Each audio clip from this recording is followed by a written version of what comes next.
You just spent $200 on something you wanted, but instead of feeling happy, you feel sick to your stomach. Sound familiar? Here's the truth nobody talks about. That guilt isn't random. It's engineered. Companies have weaponized your own psychology against you, and I'm about to show you exactly how they do it. Most people think buyer's remorse is just feeling bad about money. Wrong.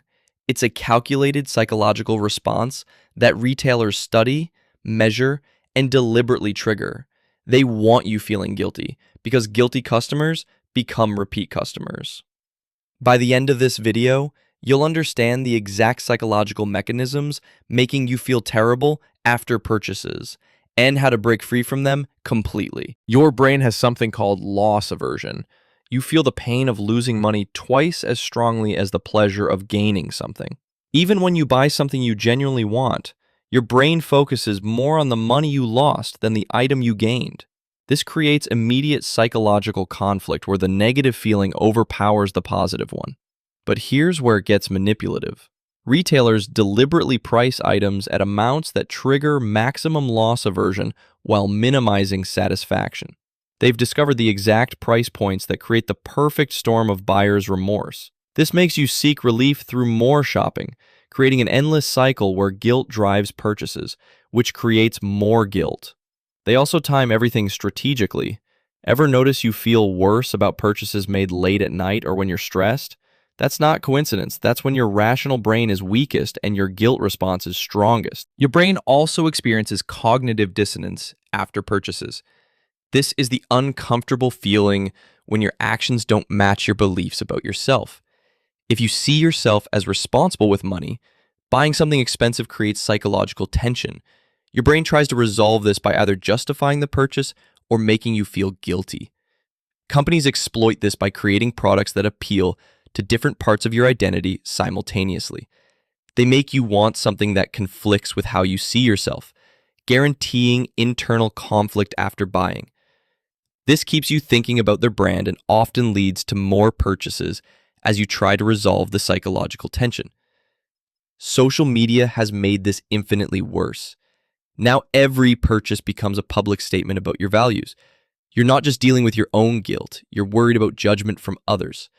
This social layer amplifies the psychological pain and makes you second-guess every financial decision. Here's the really insidious part.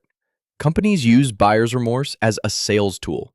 They know customers who feel guilty about a purchase are more likely to buy accessories, warranties, or additional products to justify their original decision. Ever notice how stores push add-ons after you've committed to a big purchase? They're capitalizing on your psychological need to make the original purchase feel reasonable. They also use remorse to drive brand loyalty. If you feel guilty about spending money at one store, they want that guilt associated with their brand so you'll come back to, quote, make it right with future purchases. This is why some stores make returns deliberately difficult. They want you to live with the remorse rather than actually returning items. Here's how to protect yourself from manipulated buyer's remorse. First, separate the feeling from the facts. Ask yourself whether your guilt is based on legitimate financial concerns or psychological manipulation.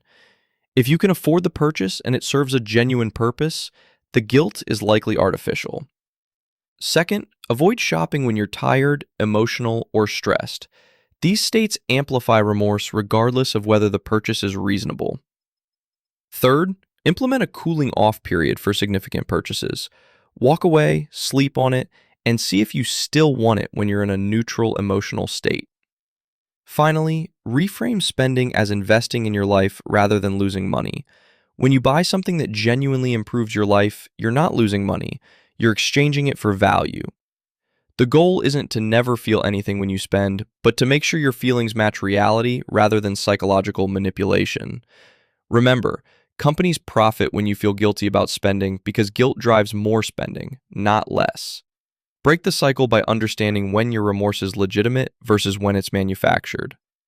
If this video helped you understand buyer's remorse, make sure you're subscribed for more psychology behind your money decisions.